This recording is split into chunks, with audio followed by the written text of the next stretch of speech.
Good afternoon, black powder enthusiasts. Got another interesting firearm to talk about with you today. Happens to be my personal favorite. Open top cap and ball revolver is the Colt pocket revolver of naval caliber.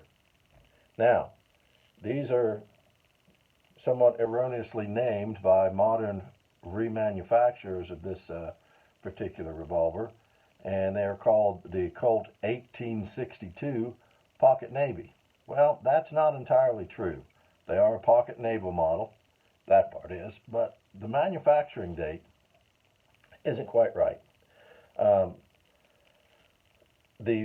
1862 Pocket Police was in fact produced by Sam Colt in 1862, and unfortunately he never got to see it come into production because he died shortly before it was marketed.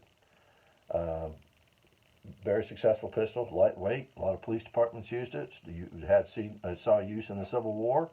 A nice pocket model, lightweight, naval caliber pistol with enough knockdown power to be confidently used in self-defense and some military applications. But we also have another, and this was actually the very last cap and ball revolver produced by the Colt Company. And the pocket revolver of naval caliber wasn't actually produced until 1865.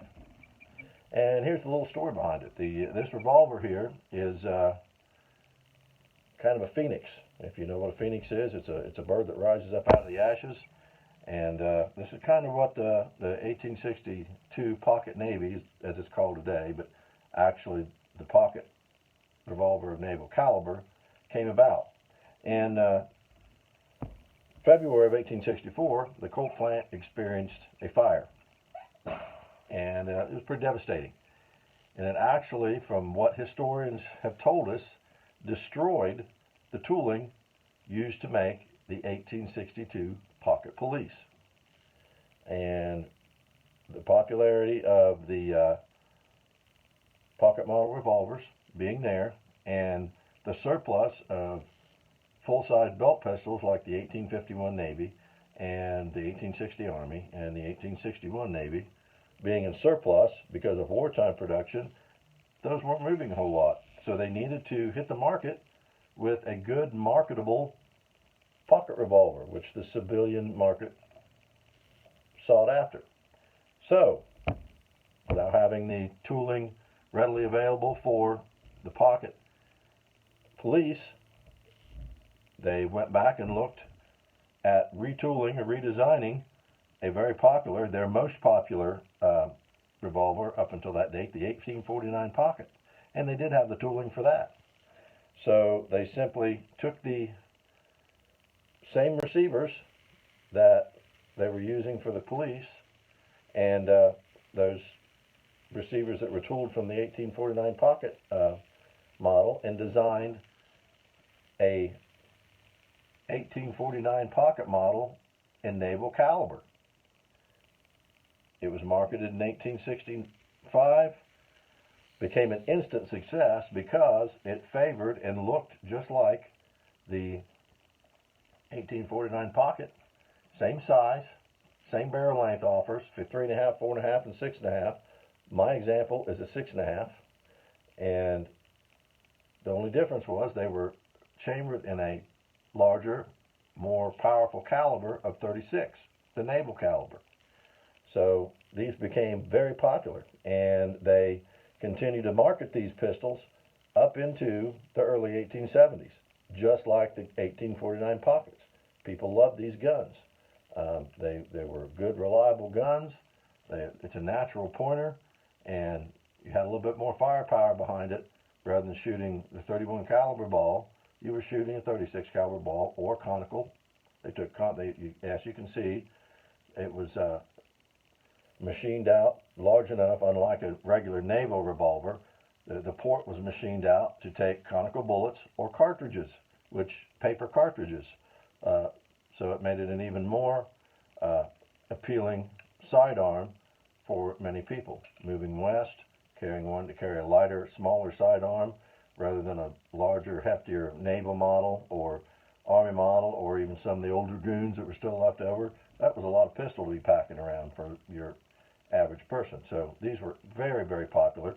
In the early 1870s, around 1873, when they stopped making primarily the cap and ball revolver in this model, they went on to use the leftover 1849 frames and parts to make small pocket model conversion pistols in 32 and 38 caliber.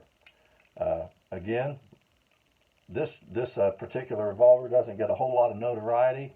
You see a lot of reviews and a lot of video footage and articles on the Pocket Police. It's a very the Pocket Police is a very aesthetic, very streamlined revolver with the round Army type barrel, the creeping loading lever, and the fluted cylinder. But another very good, reliable handgun that really saved Colt's rear end after what could have been a devastating fire is the Colt pocket revolver of naval caliber. It's a 5-shot, 36 caliber revolver. Basically, it's like a mini version of the 1851 Navy, but it's actually a 36 caliber version of the Colt 1849 pocket. My particular example here is kind of a collector's item in its own right, because it is made by the Western Arms Corporation of Santa Fe, New Mexico, which came into being back in the mid to late 70s, and they had weapons produced by Aldo Uberti and shipped to the United States, and they marketed these weapons under the name of the Western Arms Corporation. Well, as you know, that sounds a lot like a bigger, older corporation named Winchester, and they got pretty uptight about it and ended up suing the Western Arms Corporation for name copyright infringement. And it changed hands a couple of times after that, and eventually came the company that we all know and love today, the Cimarron Arms Corporation. But this particular example is in pristine shape. Was built in 1978. This is one of my shooters. It's a very accurate shooter. Like I said, very, very well built. I haven't really done a whole lot to this particular gun other than I put a stiffer mainspring in it to keep the blowback from the cylinders. I load this gun with about 16 grains of 3F black powder and a 375 ball over a fiber wad. Shoots very good groups out to about 15 to 25 yards. I hope to get a shooting video made of this gun very soon. Again, these particular little pistols don't get a whole lot of notoriety. They're kind of overshadowed by the Colt Pocket Police, and they are kind of erroneously named as the 1862 Pocket Navy, when actually, if you're going to go by a year number, they'd be the 1865 Pocket Navy. But instead, Colt called them the Pocket Revolver of naval caliber. Guys, I hope you enjoyed the video. I hope you enjoyed learning a little bit about these neat little pistols, and hopefully soon I will get a video made of this gun in action. Thanks. Have a great day. Keep your powder dry.